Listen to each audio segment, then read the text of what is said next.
look, let's dive straight into it. Let's get into that first section, our homework review. Take a look at something that we have learnt in the league right now. I'm going to throw it to you first, though, my man. What have you learnt in the league recently, or as a whole so far up to date this season, as to how things are sitting in the marketplace and the landscape of the league? Yeah, man, I think one thing that I've noticed, not only in just like the last 48 hours, but really just the season for the most part, in general, in the whole season in general, the parity of the league. I think we talked about this early in the season, like in through chats and DMs in some other groups. But one thing I've noticed, and you mentioned this right before the show, even just looking at the Western Conference, we're seeing teams within like a 3-4 game gap where it's a matter of home court advantage in the playoffs and the play-ins. It's kind of crazy to see with all the players that or all the teams that have made changes over the season from last season. But I looked at the last few years here, going back to 2018. I was looking at teams with a losing record versus teams with a winning record, and for the most part, bettors, more of the bettors, they start with that, right? They start with the winning record, the losing record. They don't really look at the line and how things adjust in that sense. But I was looking at that, and just from that perspective alone, from an ATS perspective, pretty much 50% from 2018 to 2021, teams with a losing record are covering, right? So 50% there. This year, teams that with a losing record are covering spreads at a nearly 55% rate. So it's a huge gap between this and the previous 4 years altogether. And on the line from 2018 to 2021, the average line for the teams with a losing record, we're about +6 to +6.5. And this season alone, it's down to 4.5 on average. So we're seeing the tighter lines. We're seeing these teams that are with a losing record covering at a higher rate as well. And if you go to like the straight up record, 2018 to 2021, teams with a losing record versus a winning record, they were winning outright at a 30% clip. This season, it's nearly 42%. I mean, this is something that I mean, looking back historically at these numbers, it's such a huge gap between this year and the previous years. It's tough to really imagine if that's going to continue because just looking at historical data, it's not consistent. But if you just watch the games, you're seeing these games, you're hearing some of the interviews about teams not playing up against teams with lesser records or with teams missing their players and things like that. It's crazy to see. One last thing too, that I looked at teams with a losing record versus teams with a winning record. Our favorites in the game on average 52 times a year the last 4 years. This season alone, 55 instances already, and it's only halfway through the season. So we're gonna go past that mark. Man, the parity in this league is something that we haven't seen in a long time, and I think it's just gonna call for really good basketball, a lot of close games for the most part, man. Yeah, I think, I can see in the chat as well, word of the season parity. And we're talking about a landscape right now where I don't think we've seen a league that is as competitive as this, where the teams at the absolute bottom can still show up and beat any team on any given night. I think the talent across the league at the moment is sky high, where, the bad teams have these incredibly talented young players who can show up. And for them, the issue obviously is consistency more so than anything else. But at the same time, I think the top teams are still trying to figure things out. I think it's one of those weird situations where a lot of teams with losing records are probably going to finish with winning records at the end of the season as well. Yeah. And so it's creating this really weird landscape across the marketplace. But yeah, I couldn't agree more. I think, and you look even just at the most simple sort of approach you can take, which is home underdogs this season are probably the most valuable commodity in the league, ATS and straight up. They are defending home court. They're, hitting, I think it was close to 57% about 2 weeks ago. I haven't checked it since then, but I don't imagine it's dropped all that much either. It seems like home dogs are live basically every night in the league so far this season. So, yeah, I don't know I don't know what we do in terms of forecasting that. Like, do you think the books are going to adjust at some point, or are they going to see it out this season and see whether there is some sort of regression in that regard before they make their adjustments going forward? I mean, that's always tough. That's always tough to predict. I mean, because you mentioned a lot of these teams, like record, within that period. There's a whole bunch of teams that are like 48, 49, right under that 50% mark that meets this criteria. And that's where it kind of gets Yeah. funky because we're seeing a whole bunch of 45 to 55% win teams playing against each other. And that's where the travel situations, things that get affected in the line where they put them in favored spots. And like that home dog, like you just mentioned, hitting at such a high rate this season. I think there's a lot of travel involved here, and we're looking at the injury report when people are sitting out due to load management and rest. All that stuff is really factoring into how we play these games, and it's tougher and tougher every day to really bet your games the night before, for the most part, because you can get the ass in the line if you go too early. Yeah, oh, absolutely. Like these late injury reports are crazy. It's somehow worse than it was during COVID, which is ridiculous. Yeah, I don't know what the league's got to do to fix it. They definitely need to do something, I think, because it's getting a little bit out of hand now. And I think that we're at a time as well where the gambling space is so big that ultimately there's going to be some sort of intervention there where they need to change the way that they do these injury reports, because there's just too much at stake, in my personal opinion, anyway. But my homework review, I'm actually going to focus on a specific team again. So last time we spoke about the Brooklyn Nets. We've been able to stay ahead of that. I think we fade them again today. We'll see how that one goes, but they are just a complete mess without Kevin Durant. But I've got another one in place here. The Washington Wizards, they might be good. I mean, okay, look, a fully healthy Washington team might be good. They might not be, but I think it's safe to say that they are still a very underrated commodity in the marketplace when they have everyone available, specifically when Bradley Beal and Monte Morris are both on the floor for them. That starting five unit offensively is extremely underrated and undervalued. The question for them obviously is, I don't know what they're trying to do.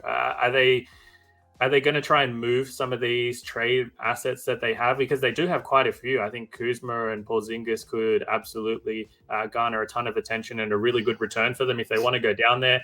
Or are they happy with just fighting, making the playoffs, keeping the front office happy? Is that enough for the fan base? I don't know the answer to that question. But look, I can see people in the chat already. They might be trash. They absolutely might be trash, but they're still underrated from a betting perspective when they are fully healthy. And to be honest, that's all I care about right now.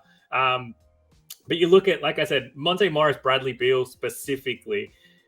Monte Morris, when he's on the floor, the Washington Wizards are plus 10.5 points per 100 possessions better scoring-wise. Bradley Beal on the floor, they're plus 7.4 points per 100 possessions better when he's on the floor. Both of them 97th, 91st percentile in the league in terms of the efficiency that they add. Monte Morris, the team shoots almost 6% better effective field goal average when he's out there. So just having those guys run the floor for them, and I think taking the ball out of Kuzma and Porzingis' hands as playmakers and allowing them to sort of get to their spots and having people that can feed them accordingly is basically what the key is for this team. And when you take these guys out, we're talking about Jordan Goodwin and Corey Kispert running point guard for them for the most part. DeLon Wright having to come into as a starting role, which then leaves them with absolutely no scoring off the bench.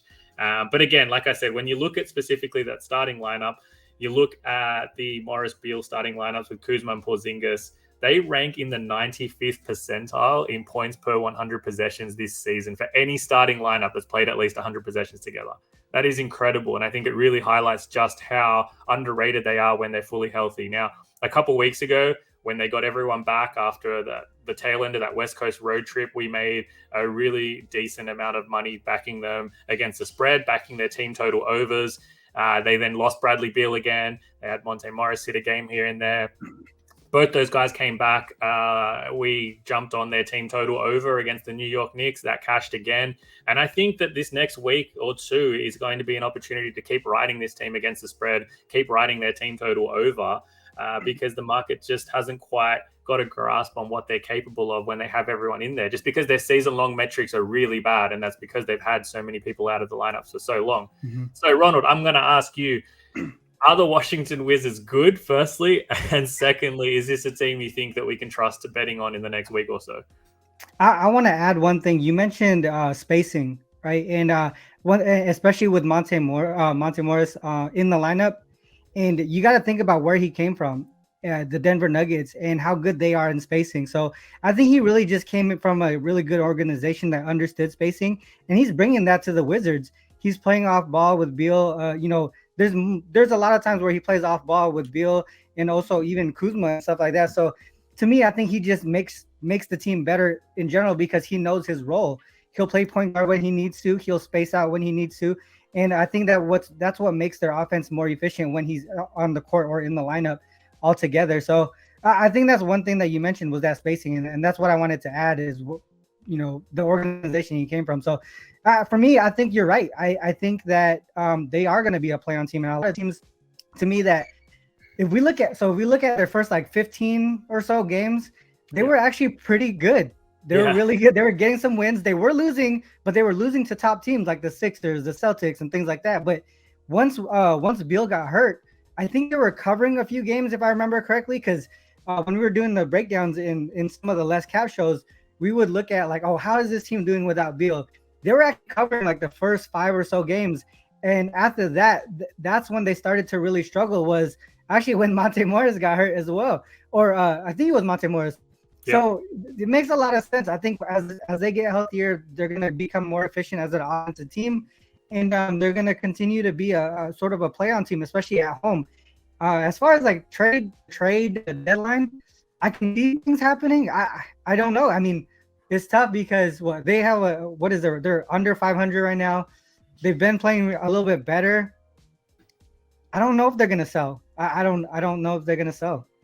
They might ride it out. They'll have an opportunity to be in the play-in. So yeah, maybe if they stay healthy. Buyers.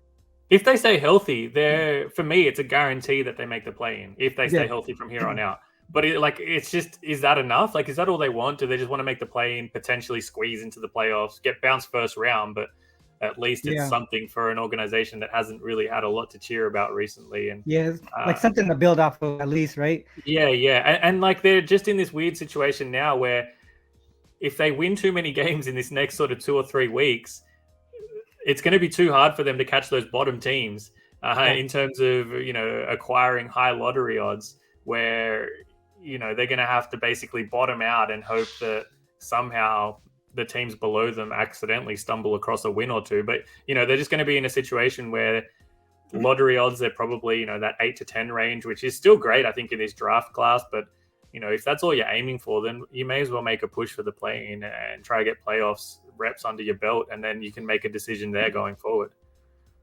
That makes a lot of sense. I mean, it's always tough predicting these type of things as far as like if they're going to sell or buy at the trade deadline. But they do have some pieces. I mean, they got guys that they're really not. I feel like they're not utilizing to their fullest potential. Like Rui is he has potential to be an all-star in my opinion. He's balanced defense, mid-range, short range. Yeah, he can do it all. So he's one guy that I feel like can be utilized a little bit more with this team. Yeah, he's one that's also apparently garnered a lot of interest in the trade market already. If teams interested in acquiring Hachimura as a potential 6-man option or scoring option off the bench, I think he can be super useful for a contending team for sure. Whether he's able to maximize his value in Washington, I don't know. It hasn't come to fruition yet. And I don't know if it necessarily will either. So it's sometimes just a change of scenery and environment can bring the best out of players like that as well, who just seemed a little bit bogged down by their current situation and the way things have panned out since being drafted there. But yeah, that's basically my homework review. Is I think that the Washington Wizards this next week or two, I'm going to be writing them a lot. ATS, I'm going to be writing their team total overs a lot because I don't think that the market has quite adjusted. And also in regard not just to their team total, I think just total overs as well, not just team totals, because we spoke about what Bradley Beal and Monte Morris do on the floor in terms of their offense, but both those guys defensively as well make the team worse. Morris, when he's on the floor, teams are plus 3.2 points better per 100 possessions. And then when Bradley Beal's on the floor, opponents are almost plus 3 points per 100 possessions better as well. So, yeah, that makes perfect sense. Neither of those guys have the size or defensive capabilities to necessarily have an impact on that side of the floor. So I think that full game over is probably also a good look for Washington games for these next week or so. So something worth keeping an eye on there.